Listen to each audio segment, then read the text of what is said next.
Hello students, मैं रेनू बहुरा, associate professor zoology, government MS college Bikaner. मेरी आज की टॉपिक क्लासिफिकेशन से रिलेटेड है। हमने बहुत सारी टॉपिक्स क्लासिफिकेशन में की है, उसी के तहत आज हम रेप्टाइल्स का क्लासिफिकेशन करेंगे और पूरा क्लासिफिकेशन इसका समझेंगे। तो रेप्टाइल्स जो हैं, एक्चुअली ये वर्ड रेप्टाइल्स, इसका मीनिंग होता है रिपेयर या रेप्टम, जिसका मतलब होता है क्रीप या क्रॉल। रेंगने वाले प्राणी वो सब भी इस क्लास के अंदर इंक्लूड किए जाते हैं। Reptiles are the first successful terrestrial animals which arose from amphibia in the Carboniferous period. सबसे पहले लैंड पर आने वाले प्राणी एम्फीबिया के बाद में यही प्राणी थे और कार्बोनिफेरस पीरियड में ये लैंड पर रहने के लिए आए। These animals reigned the earth in Mesozoic, but now most of them are extinct. ज़्यादातर प्राणी एक्सटिंक्ट हो चुके हैं, उसमें से 5000 स्पीशीज़ अभी भी लिविंग है और लैंड पर रहती है। रेप्टाइल्स के मुख्य लक्षण इस प्रकार हैं। They lay terrestrial eggs which are macrolethal covered by a hard shell. ये प्राणी रेप्टाइल्स मैक्रोलेसिथल या टेरेस्ट्रियल एग्स प्रोड्यूस करते हैं और ये मैक्रोलेसिथल कहलाते हैं और ये बाहर से कवर्ड रहते हैं हार्ड शेल के द्वारा।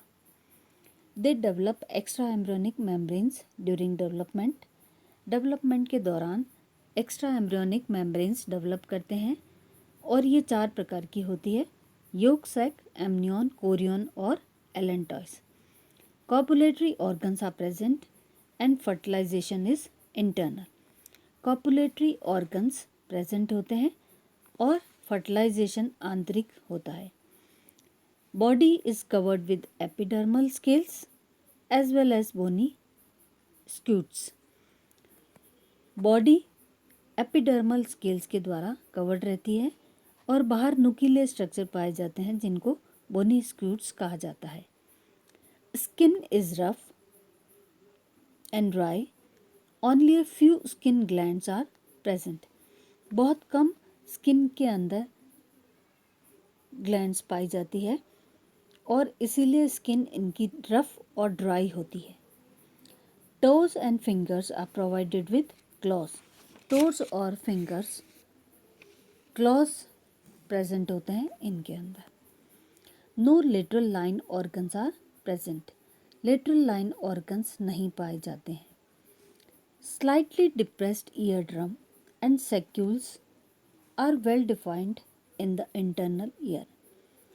डिप्रेस्ड ईयर ड्रम और सेक्यूल्स वेल डिफाइंड होते हैं इंटरनल ईयर में इन प्राणियों में। Heart has partially divided ventricle. Heart के अंदर आंशिक डिवीजन वेंट्रिकल में पाया जाता है। 3 major arteries arise from the ventricle. Systemic arches are paired. 3 major arteries ventricle से निकलती है जो पूरी बॉडी में रन करती है और सिस्टमिक आर्च पेयर्ड होती है। Kidney is metanephric, mesonephric being lost in females but retained in males as epididymis. Kidney metanephric होती है, मीजोनेफ्रिक फीमेल्स के अंदर नहीं पाई जाती है और मेल्स में मीजोनेफ्रिक एपिडिडाइमिस के फॉर्म में प्रेजेंट होती है। Mullerian ducts are retained as oviducts in females and Wolffian ducts are retained as vas deferens in males. Mullerian duct oviducts के फॉर्म में फीमेल्स में पाई जाती है और वुल्फियन डक्ट्स वास डेफरेंस के फॉर्म में मेल्स में पाई जाती है। 12 pairs of cranial nerves are present. 12 जोड़ी क्रेनियल नर्व्स की इन प्राणियों में पाई जाती है। Breathing is performed by movements of ribs.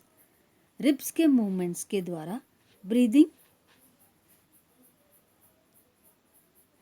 Perform होती है इन प्राणियों में। There are no gills at any stage during the life cycle. Gills जबकि कॉर्डेट्स का कैरेक्टर है, फेरेंजियल गिल स्लिट्स, बट इन प्राणियों में लाइफ साइकिल के दौरान कहीं पे भी गिल्स नहीं पाई जाती है। Skull is monocondylic and provided with temporal fossae except in Anapsida. Skull monocondylic का मतलब है एक single condyle, mono means one, एक सिंगल कॉन्डाइल स्कल में पाया जाता है, ये कैरेक्टरिस्टिक फीचर है। और एनेप्सिडा को छोड़ करके बाकी सभी प्राणियों के स्कल के अंदर टेम्पोरल फॉसी प्रेजेंट होते हैं। Atlas and axis are specialised. Atlas axis vertebrae है जो कि वर्टिब्रल कॉलम में सबसे पहले पाई जाती है। Parental care is usually absent. ये तो है मुख्य लक्षण। अब है रेप्टाइल्स का आउटलाइन क्लासिफिकेशन। क्लासिफिकेशन के अंदर रेप्टाइल्स को 5 मेजर सब क्लासेस के अंदर डिवाइड किया गया है। पहली है एनेप्सिडा, दूसरी है पैरेप्सिडा, तीसरी है डायप्सिडा, चौथी है साइनेप्सिडा और पांचवी है यूरिएप्सिडा। ये classification This classification is based on the basis of number of temporal fossae in the skull. ये क्लासिफिकेशन या वर्गीकरण रेप्टाइल्स का जो किया गया है सब क्लासेस के अंदर, इसका आधार है कि टेम्पोरल फॉसी की संख्या कितनी पाई जाती है स्कल के अंदर। ये आधार है क्लासिफिकेशन का, संख्या टेम्पोरल फॉसी की स्कल के अंदर कितनी होती है उसके अकॉर्डिंग ये क्लासिफिकेशन किया गया है। तो पहली सब क्लास है एनेप्सिडा। इसको फर्दर इसको डिवाइड किया गया है 2 ऑर्डर्स के अंदर, कॉटिलोसॉरिया और चिलोनिया।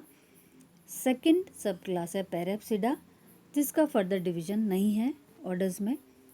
तीसरी सब क्लास है डायप्सिडा।